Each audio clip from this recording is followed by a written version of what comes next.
जब भी भगवान कृष्ण की बात होती है तो राधा का जरूर नाम लिया जाता है। मान्यताओं के मुताबिक भगवान कृष्ण के जन्म से ठीक 15 दिन बाद राधा का जन्म हुआ था। यही वजह है कि कृष्ण जन्माष्टमी के बाद राधाष्टमी का त्योहार भी मनाया जाता है।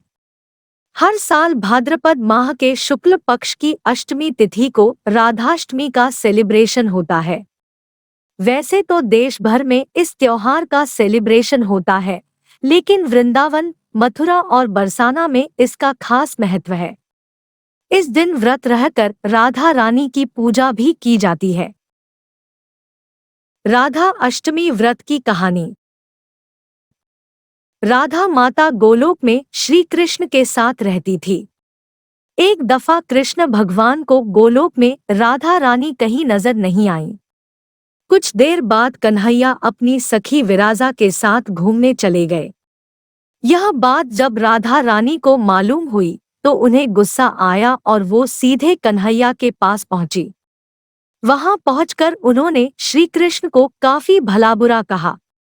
राधा रानी का यह रवैया भगवान श्री कृष्ण के प्यारे मित्र श्रीदामा को बिल्कुल अच्छा नहीं लगा। श्रीदामा ने उसी वक्त बिना कुछ सोचे समझे राधा रानी को पृथ्वी पर जन्म लेने का श्राप दे दिया। राधा को इतने गुस्से में देखकर कृष्ण भगवान की सखी विराजा भी नदी के रूप में वहां से चली गई। राधा ने श्रीदामा से श्राप पाने के बाद उन्हें राक्षस कुल में पैदा होने का श्राप दिया।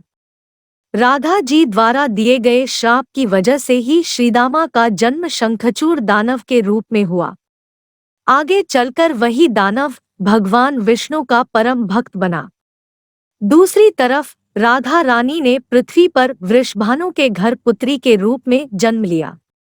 राधा रानी का जन्म वृषभानु जी के घर तो हुआ, लेकिन उनकी पत्नी देवी कीर्ति के गर्भ से नहीं।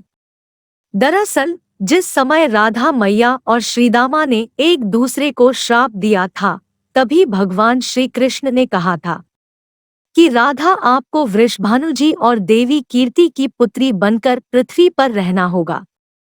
मनुष्य के अवतार में आपका एक वैश्य से विवाह होगा। वो मेरे अंशावतारों में से ही एक होगा।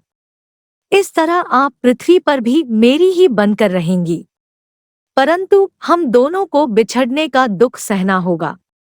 इसके बाद कृष्ण भगवान ने राधा जी को मनुष्य योनि के रूप में जन्म लेने की तैयारी करने के लिए कहा।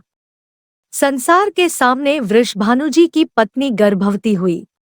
जिस तरह एक बच्चा दुनिया में आता है, ठीक वैसे ही देवी कीर्ति का भी प्रसव हुआ। लेकिन असल में राधा माता का जन्म देवी कीर्ति के गर्भ से नहीं हुआ था। भगवान की माया से उनके गर्भ में वायु भर गई थी। देवी कीर्ति ने उसी वायु को जन्म दिया। इस दौरान उन्हें प्रसव पीड़ा हो रही थी और वहां राधा माता के रूप में एक प्यारी सी कन्या ने जन्म लिया। भाद्र मास के शुक्ल पक्ष की अष्टमी के दिन राधा मैया का धरती पर जन्म हुआ था। तभी से हर साल इस दिन को राधा अष्टमी के रूप में मनाया जाता है। कहानी से सीख।